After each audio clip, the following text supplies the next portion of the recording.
We know a lot of these larger companies that are out there, right? There's the FANG, there's Facebook, Apple, Amazon, Netflix, Google, Alphabet. Smaller companies that are growing that have great equity packages for their employees too. I'm talking Workday, Salesforce, CloudStrike, Zscaler. Companies on the cybersecurity side, they're doing very well. Companies that I used to work for, Splunk, GitLab, all these have equity compensation that come to you as part of your compensation package. What this allows you to do, why is this important? You know that the speed of money coming at you, if you're able to make twice as much in half the amount of time, it means two things. If you manage your money well, you can put it to work sooner. And so then if you're putting to work sooner, it's going to be able to grow for you faster. And this is why when you're working for equity compensation, the management of your money should be relatively straightforward. You want to live within your paycheck. The challenge is many of us, when we're working for those companies, may live in high cost of living areas. The second thing, if you get a bonus, that's where you get your extras. That's where you get your vacations or your large expenditures. Your equity, you invest all of it. I leveraged this strategy of creating a portion of my portfolio that was made to send me checks. And the interesting thing is the 60-40 portfolio strategy is not new. It was actually around for years. And that was one of the primary strategies before the bond market imploded in 2008. All of a sudden, the financial crisis happened. The bottom dropped out of the bond market. Interest rates started falling. The 60-40 portfolio all of a sudden became this 4% rule where you're in these growth stocks and you're trying to harvest 4% a rule a year and you pray that it doesn't go away before you die. An evergreen portfolio is different. You are constructing the portfolio. What's the strategy of an evergreen portfolio? Number one is you need to be the CEO of this business. And this is really powerful. CEOs have a CFO. They don't manage the finances. They bring in a trusted, experienced professional to deliver the result. This is the same thing when you're the CEO of your portfolio and you're managing this company. You run it and you own all of the decisions, and you may bring in professionals. I have tax professionals that they own the result of lowering my tax burden every year. You can go and listen to episode number 5 where I talk to certified tax planners. I am driving this vision and I am meeting with my team on a quarterly basis. My wife is my business partner. We're working this week over week, building this business. We're slowly bringing our sons into this business, but this is going to be our business that will live on beyond us. And that is our intention. And this is where you have to set that intention and you have to manage it like a business. If you're going to treat your finances like a hobby, you're going to get that result. If you're going to treat it and own it like a business, you're going to get that result. Now, here's the very powerful thing. And I know my friend Maurice Philogene, he's given me the language around this. This is the way that we acted, but I think his words are so powerful. When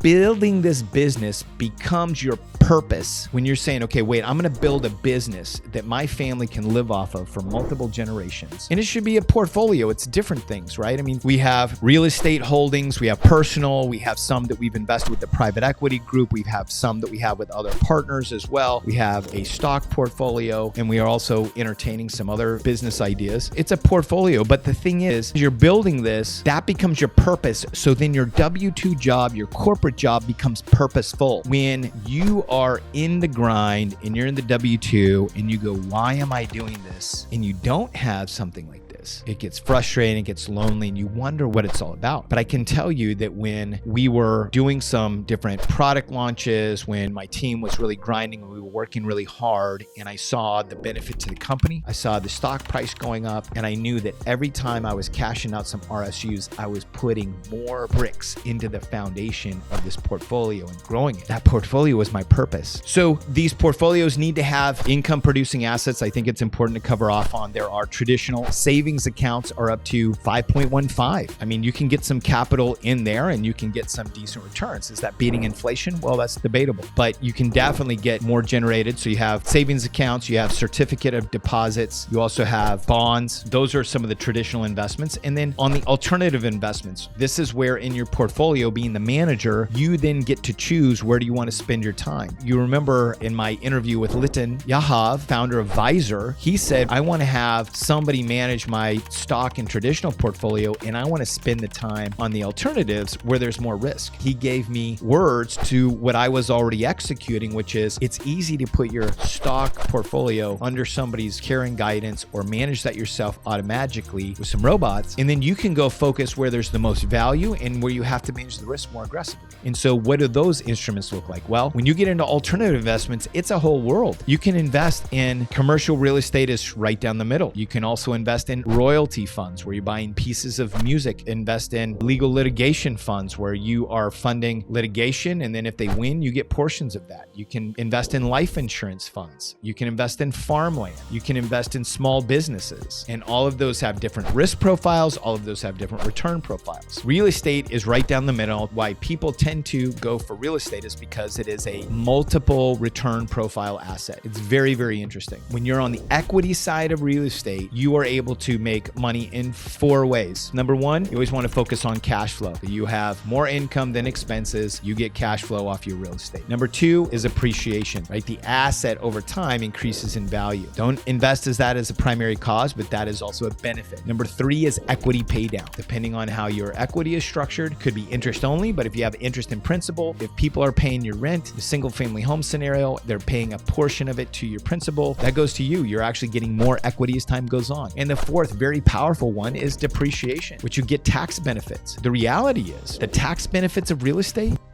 mean that you actually pay less taxes. So if you're actually making all of your money on real estate income, you need less real estate income to replace your W-2 income. You are an executive and you're making $225,000 a year in W-2 income, then for real estate income with the depreciation against it, you really just need to be, targeting $190,000 a year, and you're making around the same amount.